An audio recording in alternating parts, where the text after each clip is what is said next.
Ava Chen, founder and CEO of Etheria Innovations, a biotech company that is transforming the global pharmaceutical industry, had just finished a keynote speech on the future of personalized medicine. The applause was thunderous. Then, amid the cheers and quick interviews with major media outlets, my personal assistant, a vibrant young woman named Chloe, leaned over and whispered in my ear, "Miss Chen, there is a gentleman named Richard Vance in the private waiting room. He says he has something very important and urgent to see you alone." Richard Vance. That name, like an invisible needle, gently pricked a corner of distant memory, a corner that I had tried to lock away for a long time.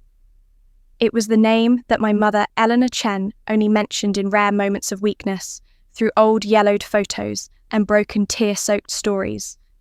The man that my mother said was my biological father. The man who coldly turned his back without a word of acknowledgement when I was just a tiny creature who had not yet been born, pushing my mother and I into a spiral of discrimination, of years of struggle lacking love and material things.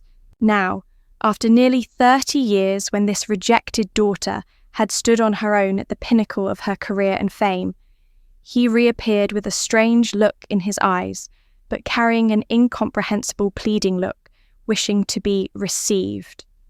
Fate sometimes knows how to tease and test people's hearts.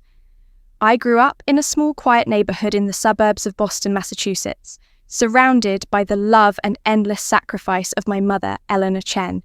My mother is a beautiful, intelligent, and incredibly strong Chinese-American woman.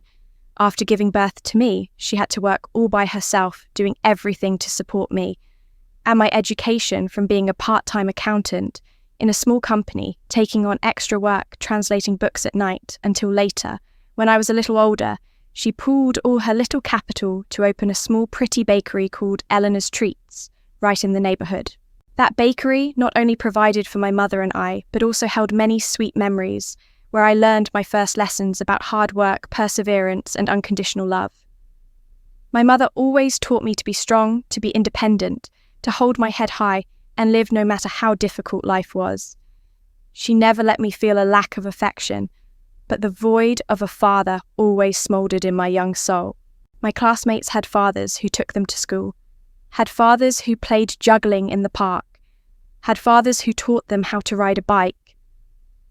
As for me, every time I asked about my father, my mother would just quietly pat my head, her eyes distant, then find a way to avoid the question with another story, or just say that he was very busy with work. He is in a very faraway place, can't come visit us. It wasn't until I was 16, about to apply to college, that on a rainy night, as we sat together in the cozy little kitchen of the bakery, I couldn't help but ask my mother again about that mysterious father. This time, perhaps because she saw that I was old enough to understand, or perhaps because she herself couldn't contain the pain she had been harbouring for so long, my mother decided to tell me the whole truth. With tears in her eyes, my mother's voice choked up as she recounted her passionate first love, Richard Vance. At the time, my mother was a promising medical student, and Richard was a handsome, elegant, and ambitious young businessman from a prominent and wealthy family in New York. They were madly in love, and it seemed like nothing could separate them. But then, when my mother discovered she was pregnant with me, everything changed. Richard, the man my mother had loved and trusted, had become cold and distant. He was afraid of responsibility. He was afraid that having an illegitimate child with a girl of unsuitable social status, like my mother, would affect his rising career, ruin the future plans that his prestigious family had arranged, perhaps a marriage with the daughter of a wealthy business partner. He perhaps, because of his inherent male chauvinism, did not want a nameless daughter to interfere with his life. Richard asked my mother to settle the pregnancy, giving her a large sum of money to shut up and compensate. But my mother, with the love of a mother and the pride of a woman, firmly refused. She decided to keep me accepting to give up her unfinished education, accepting to face the contempt of society and the cruel severance from the man she once loved. Richard Vance, after failing to convince my mother, coldly turned his back, cut off all contact, completely denied his responsibility as a father, and quickly married another woman, according to the family's arrangement, building his own perfect family, as if my mother and I had never existed in this world. After hearing my mother's story, my heart was broken. The shock was so great that I was speechless. I felt an extreme pain because I was rejected by my own father before I was even born. But more than that, pain, there was anger towards that evil man, and a boundless love and admiration for my mother, the extraordinary woman who sacrificed everything for me. That night, I hugged my mother tightly, promising myself that I would live a good life, be successful, so that my mother would never be ashamed, and so that my father would one day regret what he had done. In the years that followed, I occasionally heard from my grandparents about Richard Vance's life. He became increasingly successful, wealthy, a famous businessman, chairman of a large corporation. He had a new family with a beautiful wife and legitimate children, handsome sons that he proudly showed off in society magazines. My grandparents told me that when I was a child, my mother tried to contact Richard several times, not to ask for money, but only to hope that he would accept me, give me a little love, a nominal recognition. But all she received in return was cruelty and coldness. Her desperate letters were returned without a reply.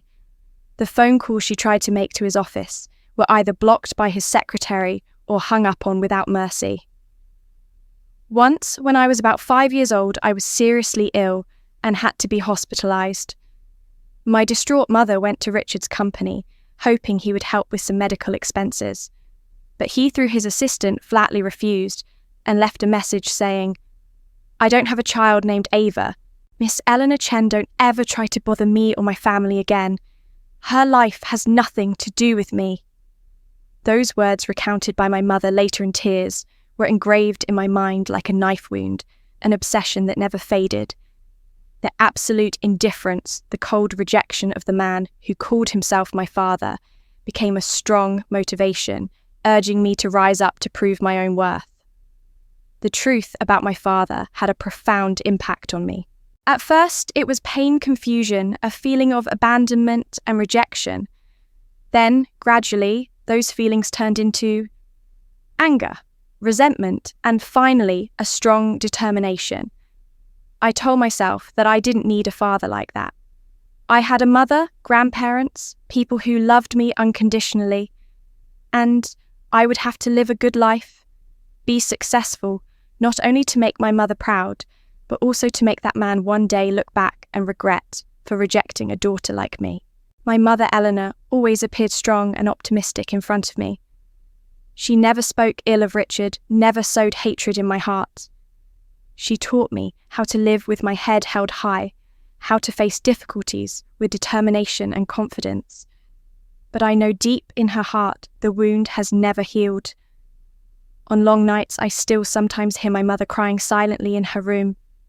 She has poured all her love, passion, and great expectations into me, her only daughter. My grandparents, who have been by my side, protecting and sheltering me and my mother since the very beginning, are my strongest spiritual support. They often tell me stories about my mother when she was young, about her unfulfilled dreams. They also did not hesitate to tell me about Richard Vance's true nature, about his selfishness, ambition, and patriarchy. They were the ones who instilled in me the belief in myself and my abilities, and advised me to study hard to change my fate. In the small neighbourhood where we lived, my mother, a single mother raising a child, could not avoid gossip-curious looks and judgment from some conservative neighbours. That sometimes made me feel inferior and self-conscious. But then, those pressures further tempered my will, resilience, and determination to succeed. Although our material life was not very abundant, and sometimes even very difficult, my mother and grandparents always tried to create the best conditions for me to study well. My mother often said, "Knowledge is the most valuable asset that no one can take away from you, Ava." And I did not disappoint my mother's expectations. I threw myself into studying as a way to escape from the difficult reality, as a way to affirm my own worth, and as a way to move towards a brighter future. I showed my natural talent in natural sciences especially chemistry and biology. I was fascinated by the miraculous chemical reactions, by the complex genetic structures, by the limitless potential of biotechnology in improving human health and life. With excellent academic performance, I won a full scholarship to study biotechnology at Harvard University, one of the most prestigious universities in the world. It was a source of immense pride for my mother and grandparents. My university years were the years when I was able to freely explore the ocean of knowledge. I not only studied hard in the classroom, but also actively participated in scientific research projects, worked in modern laboratories, and constantly explored and discovered new ideas. My talent and passion was soon noticed by professors. At an international scientific conference for students, where I presented a groundbreaking research project on gene therapy for the treatment of rare genetic diseases, I was fortunate to meet Ms. Sophia Hayes. Ms. Sophia is an extremely successful Jewish-American businesswoman, president of a large investment fund specializing in supporting biomedical startups. She not only has a sharp strategic vision, but also a compassionate heart, always wanting to contribute to the development of science and medicine. Mrs. Sophia was deeply impressed by my superior intelligence, confidence, and especially the burning passion in my eyes when I talked about my ideas. She saw in me not only a talented scientist, but also a potential leader, someone who can create great changes. Sophia Hayes decided to become my mentor, advisor, and strategic investor. She gave me valuable advice, important connections, and most importantly, absolute faith in my abilities. Ava, she told me, you have a brilliant mind and a kind heart. Use them to create miracles in this world. Don't let anything, not even your past, hold you back.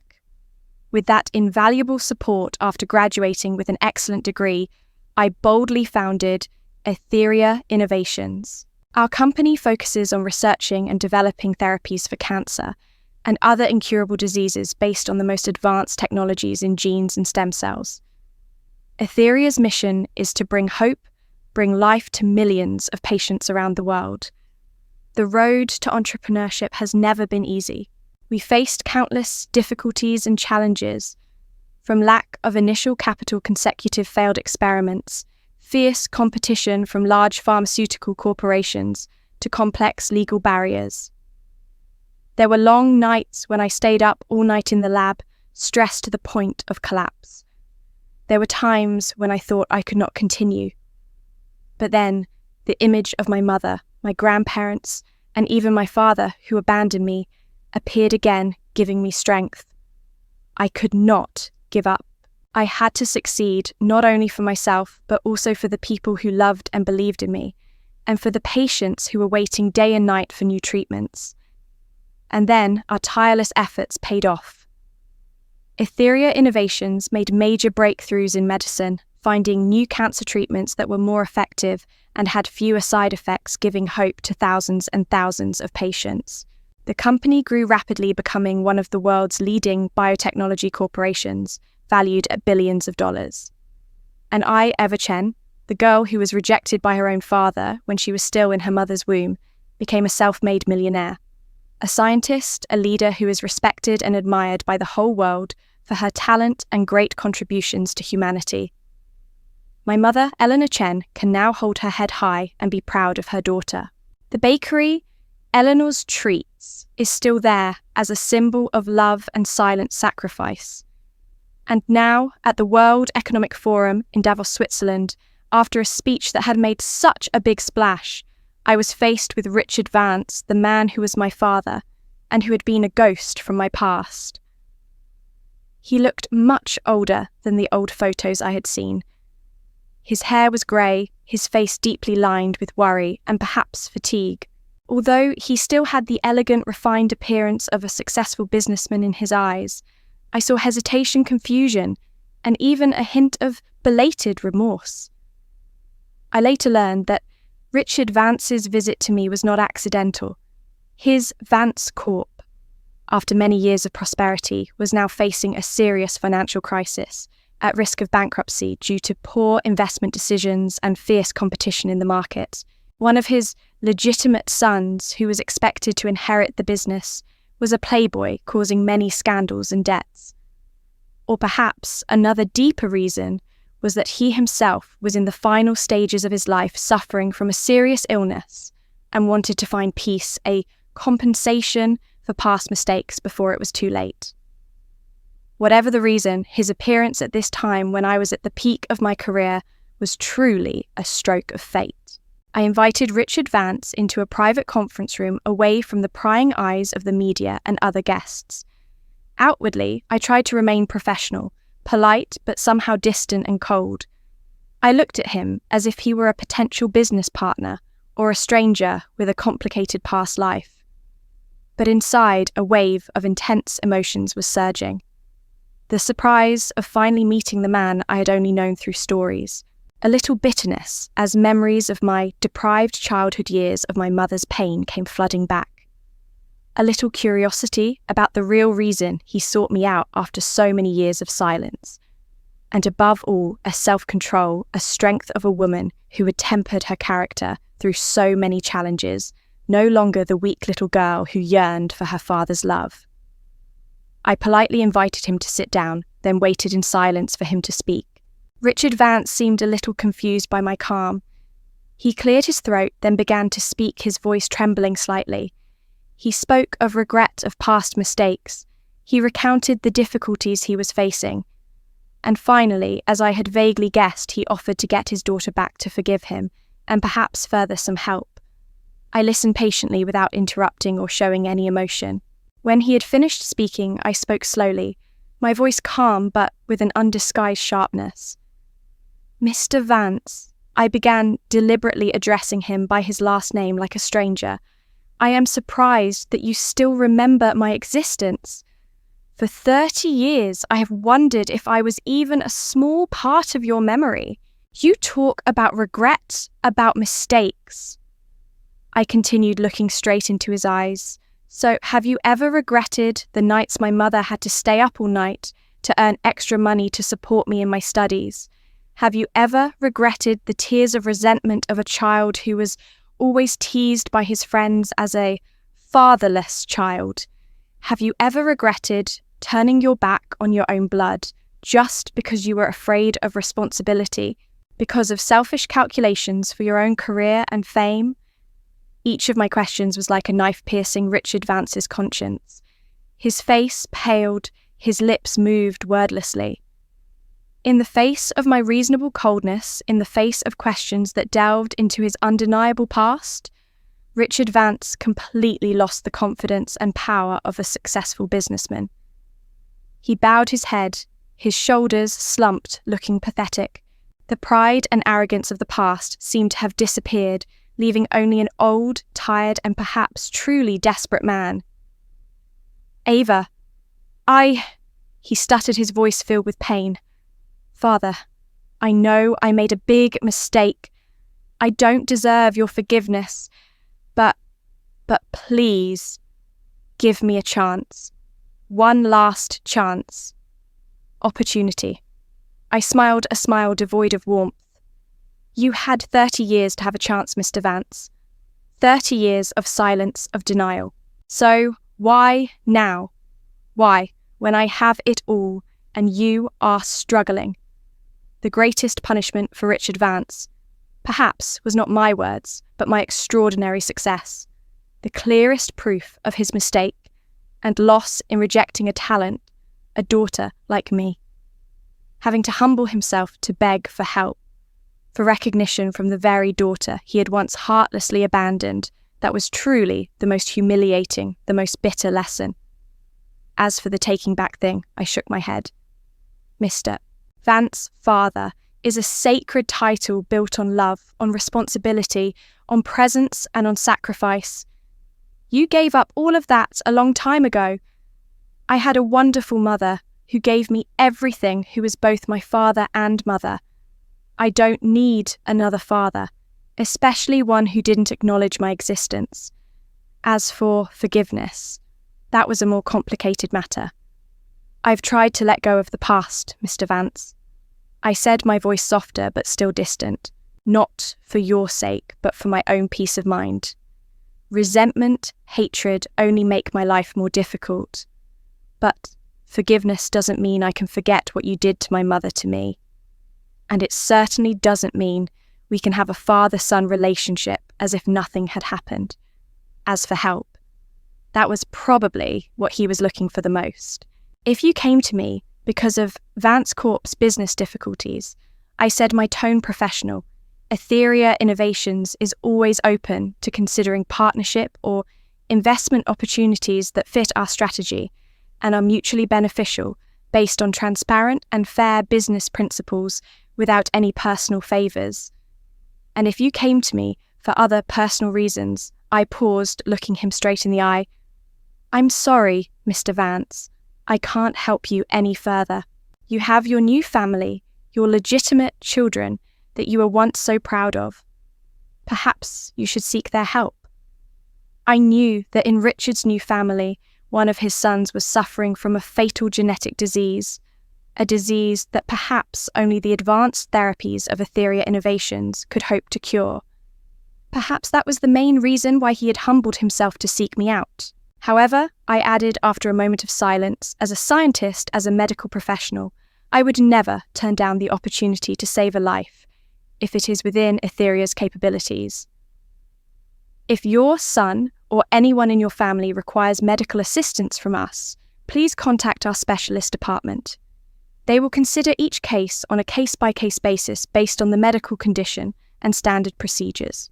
But please understand that is completely separate from our personal relationship, Mr. Vance. It does not change anything about the past, nor does it create any obligations for the future. I stood up, signalling the end of the conversation. Richard Vance sat there, stunned, his face betraying disappointment, regret, and perhaps even a vague gratitude for my final offer. I don't know if he really understood what I said, but I had said what I needed to say, done what I needed to do.